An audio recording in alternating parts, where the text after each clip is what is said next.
Hello, I'm John Grom, and welcome to part 2 of our public discussion forum on climate change. Up until now, the programs that we have recorded with WCTV have been done in a private studio in front of only one person, and that's John Matting. Today we're recording in the cafe of the Suprema Senior Center, and the audience is invited to participate by asking questions and making comments. A microphone has been set up in the middle of the room, and anyone with a question or comment will approach the mic at any time during this session. The purpose of our discussion forum is to demonstrate the value of civilized discussion in solving problems and finding a path to better decision making. Today's topic about climate change centers on, is it more science or is it more politics? Our panel, beginning on my left, is Dr. Natalie Sydorenko, educator, writer, and consultant in the field of communications. On her left is Bryan Laubaugh, president of R&B Financial Services. On Bryan's left is Patty Haskins, retired math teacher and current member of the Wadsworth City Council. On her left is Dr. Ronald Chamberlin, retired senior research chemist and all-around Renaissance man. I have to throw that in when I can. Bryan, in part 1 of our discussion, it got just a tad bit heated at times, which is not. I felt a little global warming. Which is not what we want in a civil discussion, yeah. But, Heat is okay in a civil discussion. You stick to the argument, not attack the person. I'm being mugged, John. Okay, well, one of the things I'd like to give you an advantage here. You can pat Patty on the back there and help her. Are you okay, Patty? Oh, no. Choking on the CO2. That's Yeah. what it is. Anyway, we know that although I question the very concept of settled science, it seems to be an oxymoron to me that any science can be settled and beyond further. Mm-hmm. But I think it is very obvious that the planet has gotten warmer since the late 1850s. There have been many warming cycles and many cold cycles. We're in a warming cycle now and hopefully coming to the end of it. And that in that warming cycle, 170 some years, I believe, the planet has warmed by some estimations 0.8 of 1 degree and by others 1 degree Fahrenheit. The growth of, or the increase in the greenhouse component of our atmospheric gases has been growing along with human population and so forth. I'm wondering, are you willing to make the concession that global warming is there, even though it stopped warming about 20 years ago? There hasn't been an appreciable increase in global temperatures in the last 20 years, but will you acknowledge that global warming or climate change is happening and it's been recorded for a long time? I think what I'll acknowledge is that there are many factors that change the weather. Mm-hmm. We've talked a little bit about that. I don't believe that it's just all man-made.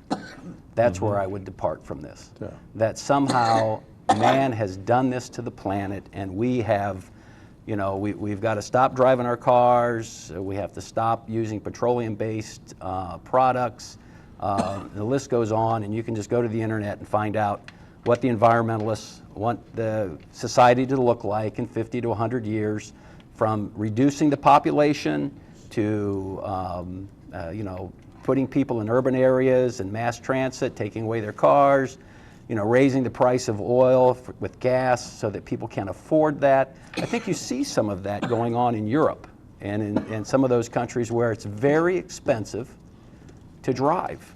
Mm-hmm. And because it goes along with I say their belief, their dogma that, you know, you can't use a car, you can't drive a car. And one thing I would like to point out, I went to I mentioned this earlier, the Friends of Science. They talked about what you just mentioned. And if I could just be a little more specific about that, the surface temperature index and it's produced by a group out of the UK, a study group, shows that there was warming of the planet to 1878, cooling to 1911, warming to 1941, cooling to 1964, warming to 1998, and cooling through 2011. The warming rate from 1964 to 1998 was the same as the previous warming from 1911 to 1941. Satellites, weather balloons, and ground stations all show cooling since 2001. The mild warming of 0.6 to 0.8 Celsius over the 20th century is well within the natural variations recorded in the last millennium. 2 science teams have shown that correcting the surface temperature record for the effects of urban development, in which we talked a little bit about these stations, would reduce the reported warming trend over land from 1980 by half. So what they have shown, what their research has shown, that there has been no catastrophic warming recorded. Now, I did a little more research. There's a painting that shows in, I think it was June or July, people ice skating on the Thames River. Yeah. Have you seen that painting? Yes. That there was a season where there was no summer. And, you know, what did those people think? Extremes. You know? Climate Extremes. change is about extremes It- happening on the planet. And exactly, but we're to the point where we're now almost to where we can't have climate disruptions. We cannot be disrupted in what we're doing. And I think that's a new term that they're trying to introduce, is that if your car gets stuck in the snow, you've been disrupted, and that's just not right. You know- And if it's too warm, and you have a year where I do a lot of boating around in this area, there have been times in June that our lake is dry. And there have been times in July and August where the marina is flooded and you can't get to the boat. I would contend, when Patty brings up Lake Mead and all that kind of stuff, there's a lot of stuff out there you can read about how the environmentalists have sort of tried to not massage, but get involved with that, and they've made it worse. California is a lot worse off, and the West is a lot worse off, because the environmentalists have gotten involved with that whole process. And, you know, there's got to be a middle ground here. You know, if we're going to starve the population of water out in the West, it should be for a good reason. You know, I don't Brian, think- 6 or 7 years ago, I was pretty much neutral about this. Then I had a trip to Alaska. So I saw a number of glaciers on the tops of mountains that used to be down to the bottom. Going in the train from Fairbanks down to Denali National Park, looking at all of the telephone poles that are at all kinds of crazy angles because the permafrost is melting. Now, there are feedback effects here. The permafrost melts. Methane, which has been generated by the anaerobic digestion beneath that, is now being released to the atmosphere at increasing rates. That's a strong greenhouse gas. Stronger than CO2. Stronger than Yes. CO2. A couple of years later, we're traveling out through Texas. We decide to drive up into the Panhandle. We happen to come across a large feedlot for cattle. Now, McDonald's is probably responsible for 1 or 2 degrees right by themselves because of the methane that's coming off of those places. And it isn't off the back end. It's the rumination and the methane that's coming out of the digestion, the food digestion process out the mouth of the cow. Methane. Lots of it. That's We the know how first to time be- I've heard that. I like Carbon the way you phrased dioxide. it, I though. thought it was the other end. Oh, it's stronger out of the front. I Methane. didn't know Didn't know that. that. The smell is worse. Makes your eyes burn. Anyway, you're derailing my thoughts here. But methane is a very strong formation, and we're generating a lot of it. Glaciers are melting. The ice shelves in the Antarctic are found to be diminishing, melting at an increasing rate as the sea level temperatures. Now that's not raising the sea level. It's the same as having a glass of ice cubes, and when they melt, you don't have an overflowing glass. But if they go away, and they are going away, then the warm water hits the glaciers, And when they melt, now the sea level rises. We know the sea level is rising. There are a couple of small island nations in the Pacific that have now vacated their country Because they're sinking. because they're sinking. See, and I see these, Ron, as facts, not They're just, facts. not Yeah. manipulated data. They're not I see it as manipulated. They're facts. Like facts. when These are John, observations. You said you don't, science should always be open. You don't see like an end to science, right? Yeah. And I agree with you to an extent. Absolutely. There's an end, there's truth insofar as we accept it enough to exist. Like you and I aren't going to jump off the top of this building because we believe in gravity. Do you see what I'm saying? We believe in gravity as permanent science. And I think what's happening right now is people don't want to accept that this is happening despite all the photo evidence, not even just, if you can't understand scientific terminology, the photographic evidence in and of itself of mountains, even in Poland, Mount Kilimanjaro, everywhere, and the difference in the glaciers and the snow and the ice versus nothing. It's alarming I don't think to me. I don't think that there's any argument about the fact that the climate is changing. It's always changing. It has forever. What to do about it is my biggest concern. Well, you know, Let me just finish this Okay, train sorry. of thought, and then I'll just be quiet for a while, maybe. According to the Department of Energy, the man-made CO2 component of greenhouse gas, this is not of all the gases in the atmosphere, just of greenhouse gases, the man-made CO2 component is 0.3%. That's according to the Department of Energy.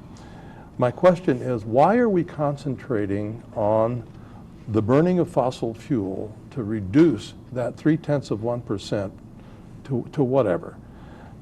The Kyoto Accords that were established in '96, I believe, the International Panel on Climate Change, part of the UN, has acknowledged that if every nation signed up for the Kyoto Accords and adhered to them all, it wouldn't make a bit of difference in the temperature of our planet.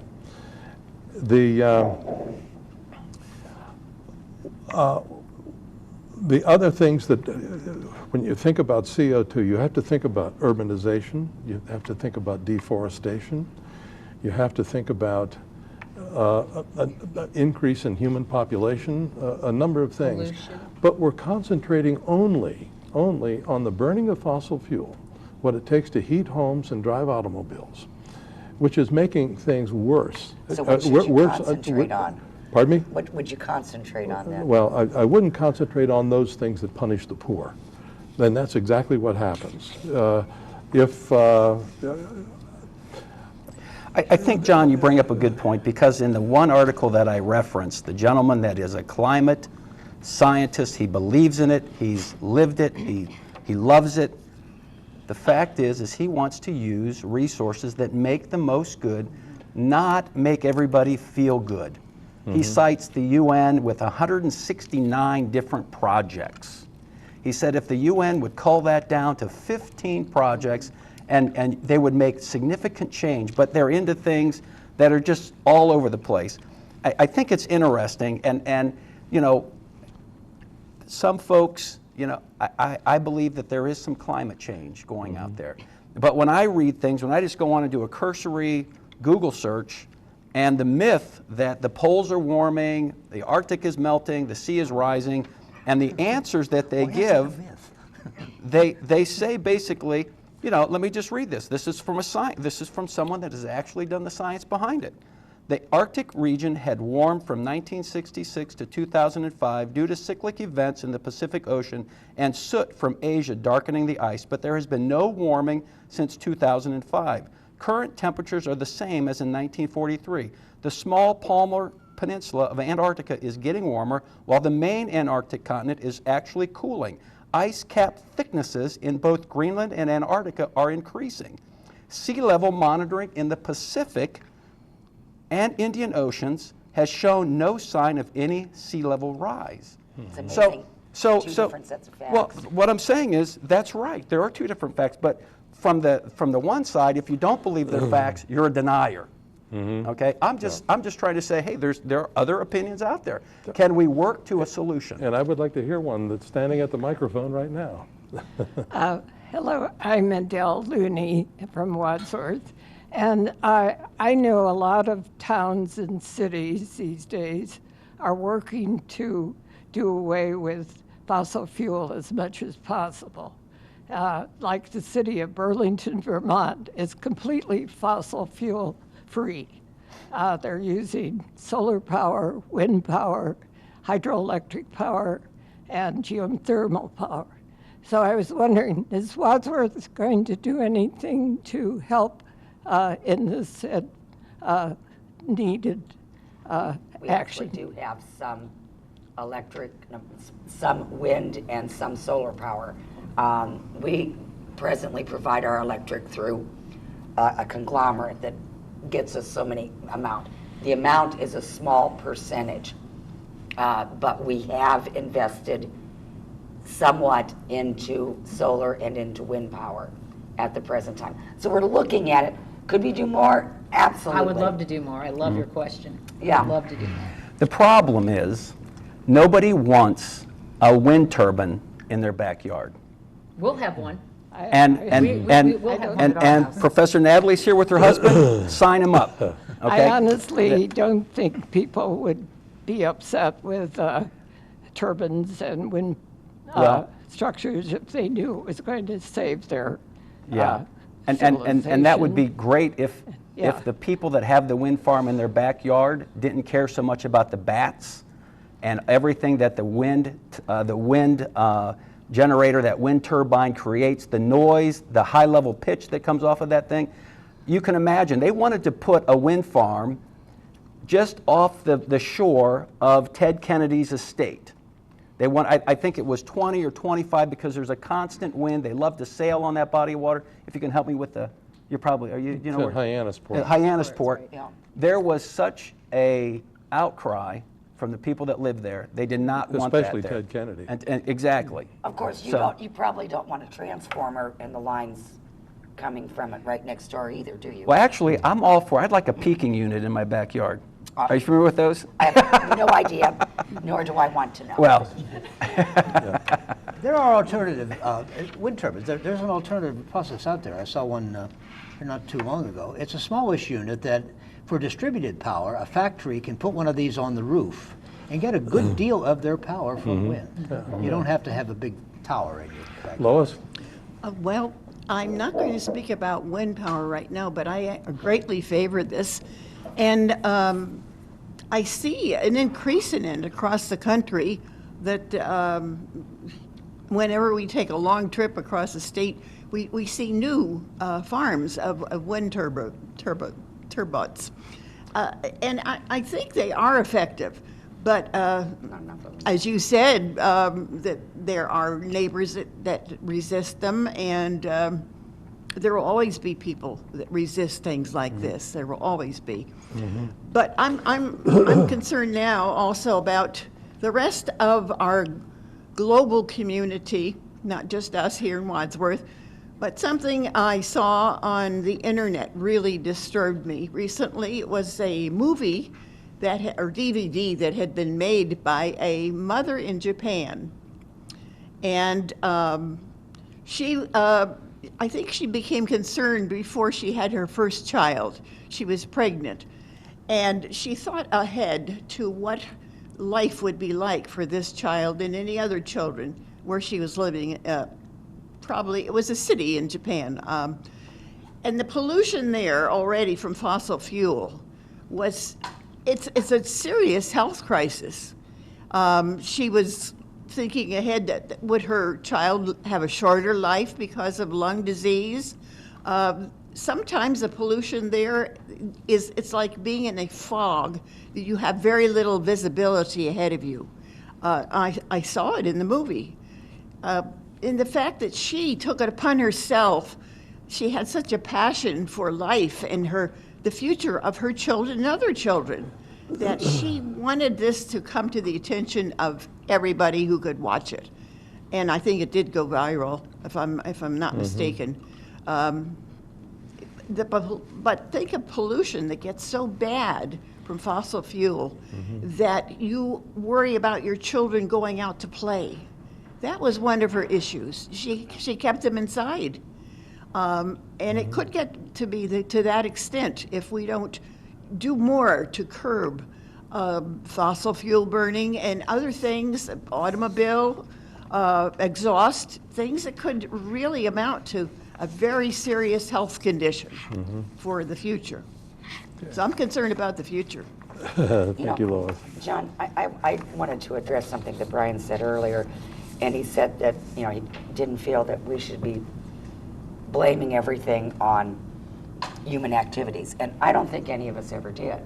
I think Ron and I both said that there were other, you know, the continental drift. The thing is, we can't control certain things, but that's the one thing that we can control. Yeah, we can't control earthquakes either, but that doesn't mean we shouldn't prepare for them. And be aware that they're Excellent point. Excellent point. I think it's a good point.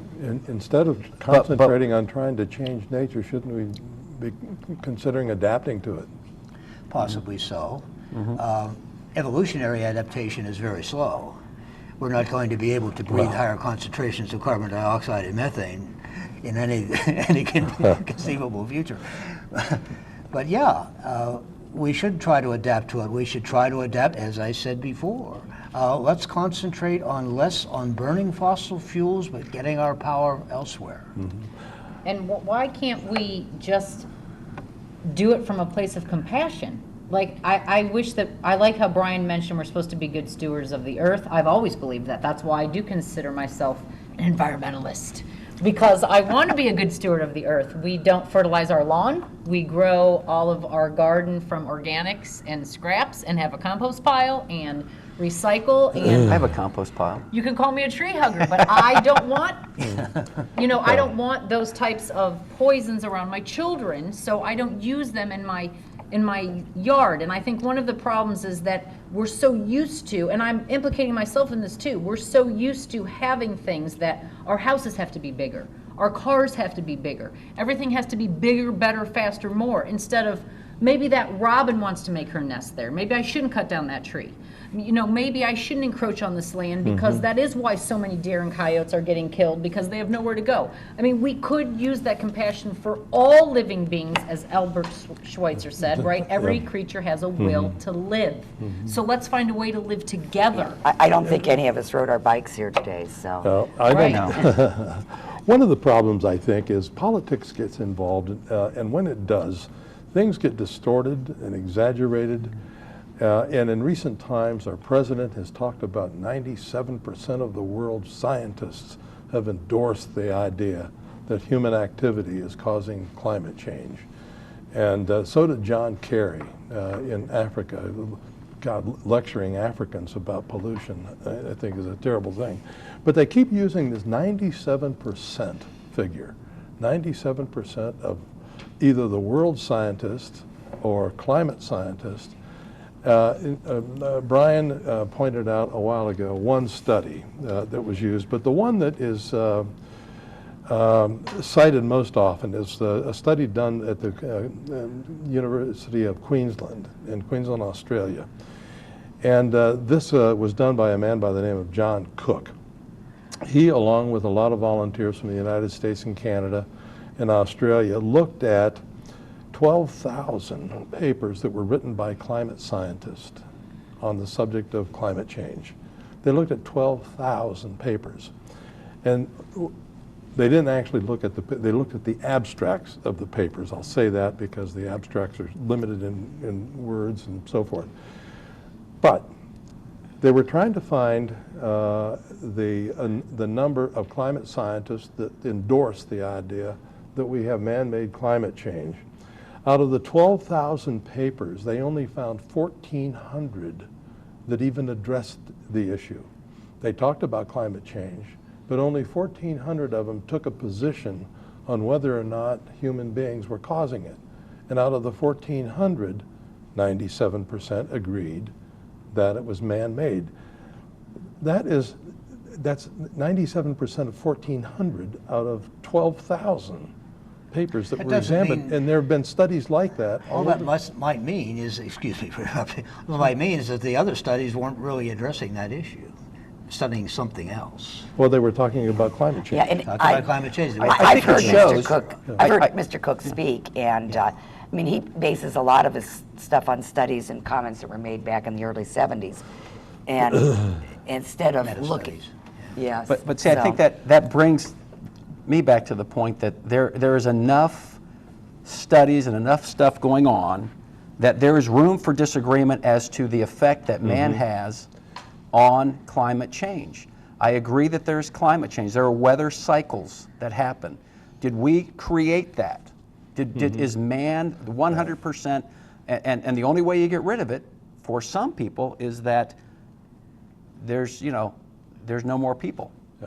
Yeah, but it's there's not. the earth returns to its natural state. No one is saying it's 100% us that is doing it, and we're only dealing with the part we can deal Well, with. people do and say if that, you though. don't, but if People you do do. not want, if you don't want to deal with it, then it's going to continue unchecked, and that's the concern. And Okay, but my whole point is, though, that when we start exaggerating and distorting, exactly. then it's not doing the cause any good at all. Well, you have to look at correlation versus causation. Yes. I mean, just because, you get sick, you have the flu, and you eat ice cream and you feel better.